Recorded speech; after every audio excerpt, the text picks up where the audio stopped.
अस्सलाम वालेकुम रहमतुल्लाहि वबरकातुहू।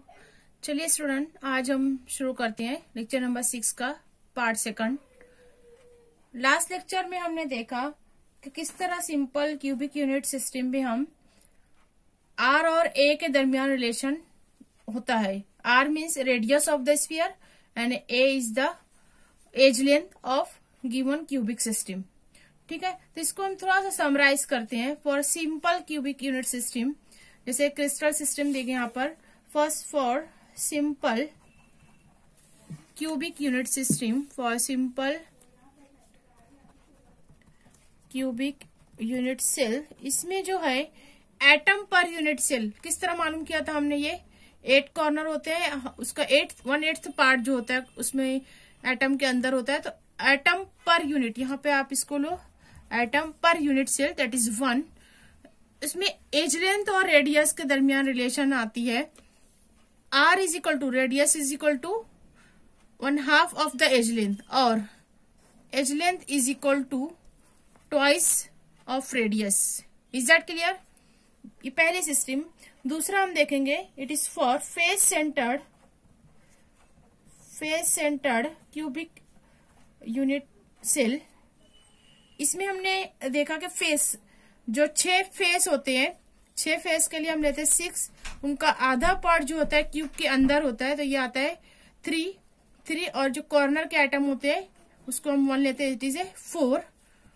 उनका रेडियस फाइंड आउट किया गया, लास्ट लेक्चर में हमने किया था। Are is equal to a√2/4, और इसको हम इन रिलेशन लिख सकते हैं, edge length is equal to 4r divided by √2। Is that clear? Now third हम लेते हैं body centred cubic unit cell. इसमें सिर्फ सेंटर में एक होता है, पूरे बॉडी के सेंटर में एक आइटम होता है, और एट द कॉर्नर 1, इसको लिया जाता है 2। ठीक है, यहाँ पर हम रिलेशन निकालते हैं, तो radius is equal to edge length √3 divided by 4, और एज लेंथ जो होता है 4r डिवाइडेड बाय √3 के बराबर। ठीक है, अब इसकी मदद से हमको हमारा अगला पॉइंट होता है कि हम पैकिंग इफिशियंसी निकालेंगे। पैकिंग इफिशियंसी, इसको कहा जाता है कि आपने कितनी स्पेस में एटम्स को अरेंज किया। ठीक है, ये पैकिंग फ्रैक्शन जो होता है एक सिंगल एटम का मालूम किया जाता है। इसको हम इस तरह एग्जांपल से समझ सकते हैं। आपको मैंने एक बॉक्स दिया और कुछ बॉल्स दे दी गई कि आप इसको अरेंज करो। ठीक है, एक सिंपल तरीका है कि आप सारे बॉल इस बॉक्स में डाल दोगे, that is indiscipline. But solid state की अगर हम बात करते हैं तो यहाँ पर एटम्स जो है बहुत ऑर्डरली अरेंज होते हैं, सिस्टमेटिकली। अगर मैं इसको इस तरह यहाँ पर अरेंज करती हूँ एटम को विद इन ए बॉक्स, ठीक है, तो ये इस तरह अरेंजमेंट होगा। अब यहाँ पर आप ऑब्जर्व करोगे कि पूरे बॉक्स में, ये तो 2 डायमेंशनल है, इस तरह ऊपर नीचे भी आप एडजस्ट कर सकते हो, 4 डायमेंशनल 3 डायमेंशनल। तो यहाँ पर हम देखेंगे, ऑब्जर्व करेंगे, जो बॉक्स है, बॉक्स का वॉल्यूम जो है क्यूबिक यूनिट सिस्टम में, ये पूरा का पूरा बॉल से घिरा हुआ नहीं है। कुछ स्पेस जो है यहाँ पर एम्प्टी है, दिख रहा है, नजर आ रहा है। तो जो था हमने इसका 100% फिल नहीं किया, या तो हमने इसको कुछ जगह को हमने छोड़ दिया, या वहां पर बॉल एडजस्ट नहीं हुई, बॉल यहाँ पर आ नहीं सकी। इस जगह को हम कहते हैं, इस जगह को हम फाइंड आउट करते हैं एम्प्टी स्पेस। और जितनी जो वॉल्यूम जो ऑक्यूपाई हुआ बाय यूनिट सेल, उसको कहा जाता है packing efficiency. Is that clear? Packing efficiency, volume occupied bye A atom. किस तरह इसको फाइंड आउट करेंगे?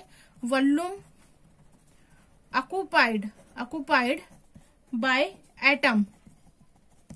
ठीक है, पैकिंग फ्रैक्शन मालूम होगा। और जो यहाँ पर यूनिट सेल का जो वॉल्यूम है, volume of a unit cell, कितना इस बॉल ने उसको घेर रखा है और कितनी एम्प्टी स्पेस है, ये हमको मालूम हो जाती है by the formula of packing fraction. ठीक है, packing fraction.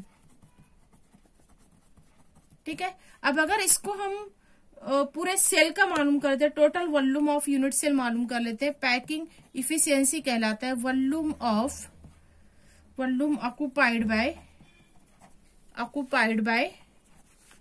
Particles per atom, एक एटम में जो भी पार्टिकल्स आते हैं, जैसे कि क्यूबिक यूनिट सिस्टम में हम लेते हैं एक ही एटम होता है, बॉडी सेंटर में हमने देखा 2 होता है, तो यहाँ पर volume occupied by particles per unit, और यहाँ लेते हैं हम total volume of unit cell.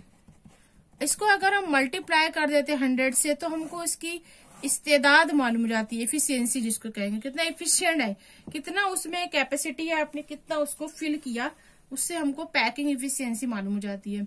अब हमको तीनों सिस्टम में मालूम करना है, सिंपल यूनिट सेल और simple cubic unit cell, then face centred cubic system, और last one is body centred cubic unit system. तीनों सिस्टम की हमको पैकिंग एफिशिएंसी फाइंड आउट करना है। सबसे पहले देखेंगे पैकिंग फ्रैक्शन का formula. Packing fraction that is equal to volume occupied by atom. यहाँ पर ध्यान देंगे, यहाँ पर एक एटम का हम मालूम कर रहे हैं, सिंगल एटम का, उसके रेफरेंस में आपको लेना है for a volume of unit cell, ठीक है, for a one single atom. तो यहाँ पर डेफिनेशन क्या है पैकिंग इफिशियंसी की, ये फ्रैक्शन हो गया, समझ में आ गया है कि वॉल्यूम कितना ऑक्यूपाई करता है, कितना उस डब्बे में बॉल जो है वो जगह घेरता है, ओके, और उसको हम टोटल वॉल्यूम से जो भी है डिवाइड करते हैं, तो उससे हमको इस इफिशियंसी मालूम हो जाती है। The magnitude of packing efficiency gives a measure of how tightly particles are packed together. Simple words में कि कितना आप इसको टाइटली पैक कर सकते हो, कितना उसको अरेंज कर सकते हो कि ज्यादा से ज्यादा स्पेस उसमें जो है फिल हो जाए, भर जाए, उसको कहा जाता है पैकिंग इफिशियंसी। ये फार्मूला में इस तरह लिखेंगे, total volume occupied by particle per atom divided by total volume. यहाँ पर हम मल्टीप्लाई कर देते हैं तो वहां पे हमको उसका पूरे एटम का जो है वो मालूम हो जाएगा, ठीक है। तो हम 1 बाय 1 देखते हैं। फॉर फर्स्ट थोड़ा सा आप इस फार्मूला को याद रखो, यहाँ पर ये पीछे जो है रिलेशन में लगेगा आपको आर की value. Now first see that for simple cubic unit system, ठीक है। इसके लिए हमको आप यहाँ पे ड्रॉ कर सकते हो। बार बार आपको ड्रॉ करने से जो है पिक्चर क्लियर हो जाती है, साथ ही साथ आपको याद भी हो जाता है कि पर यूनिट सेल एटम की क्वांटिटी कितनी है और एज लेंथ क्या है, एज लेंथ और रेडियस का रिलेशन, ठीक है। क्यूबिक यूनिट सिस्टम, इसमें हमको मालूम करना है पैकिंग इफिशियंसी, ठीक है। यहाँ पे जैसे कि सिंपल है तो 8 कॉर्नर होते हैं, तो हम इसको फिर से लिख लेते हैं। 1/8 पार्ट होगा 8 कॉर्नर का, that is atom per unit cell is 1, ठीक है। एज लेंथ क्या है, एज लेंथ जैसा कि हमने लास्ट के लेक्चर में देखा था, एज लेंथ ए होती है, ठीक है। अब एरिया ए ये भी ले सकते हो, ये भी ले सकते हो, और इसकी हाइट ये भी ले सकते हो, तीनों, ठीक है। इसको इससे हम वॉल्यूम मालूम कर सकते हैं, वॉल्यूम ऑफ यूनिट सेल, क्योंकि एक क्यूबिक यूनिट सेल है तो तीनों बराबर होता है volume, length, height and width, तीनों बराबर होता है। हम इसको लिख सकते हैं a cube. Is that clear, a cube. अब इसकी मदद से हमको इसका, क्योंकि एटम जो होता है स्पेरिकल होता है, ठीक है, तो वॉल्यूम ऑफ एटम मालूम कर सकते हैं। Volume of atom, unit cell का ए क्यूब है, तो पूरे एटम का क्या होगा ये आपको एक बार समझ लेना है। एटम जो कि स्फीयर होता है, ठीक है, यहाँ पर इसका ये डिस्टेंस आर कहलाता है। तो वॉल्यूम जब मालूम करते हैं इसका फार्मूला आता है 4/3 पाई आर क्यूब।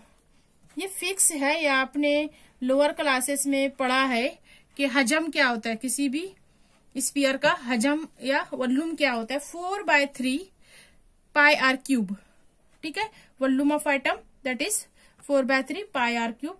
आर जो होता है यहाँ पे r is equal to radius of sphere, चूंकि एटम ले रहा है तो वो स्फेरिकल होता है। अब हम यहाँ पे पीछे जो हमने रिलेशन देखा है उसकी मदद से आर की वैल्यू रख सकते हैं, ठीक है, या ए जो हम यहाँ पे ले रहे हैं ए इज इक्वल टू क्या होता है 2r। Is that clear. तो अब हम फार्मूले में ये कीमत रखेंगे, एटम यहाँ पे लेंगे पर एटम, और atom per unit cell, atom per unit cell कितना है, ये एक ही होता है in case of cubic unit system. ये एक किस तरह आता है, इसको आप फिर से इस तरह लिख सकते हो, 8th कॉर्नर उसका 1/8 पार्ट जो होता है वो एटम के अंदर होता है। तो यहाँ पर हम एटम लेंगे per unit cell is 1। Is that clear? अब यहाँ पर हम पहले पैकिंग फ्रैक्शन मालूम कर लेते हैं और उसको 100 से हम मल्टीप्लाई करके इफिशियंसी मालूम कर लेंगे। ठीक है, तो यहाँ पर फार्मूला है जो कि हमने पीछे देखा। क्या है formula? Volume occupied by atom. ठीक है, वॉल्यूम, यहाँ पे हम वॉल्यूम का फार्मूला लिखेंगे, वॉल्यूम ऑक्युपाइड बाय एटम। चूंकि यहाँ पर 1 होता है तो ये 1 multiply 4/3 pi r cube. Is that clear? ऊपर का ही फार्मूला लेंगे for a atom.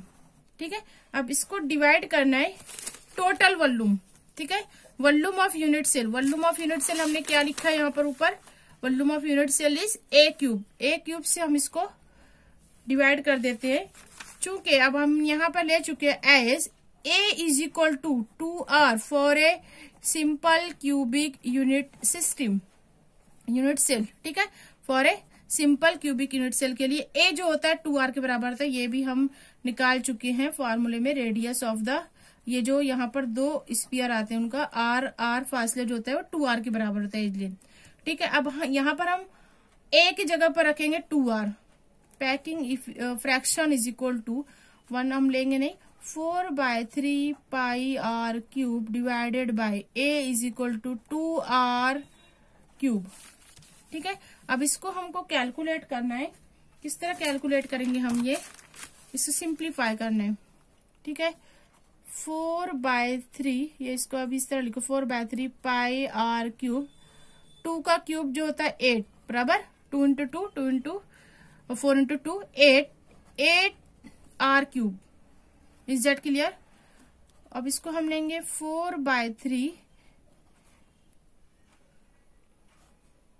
Divided by 8 r cube pi r cube.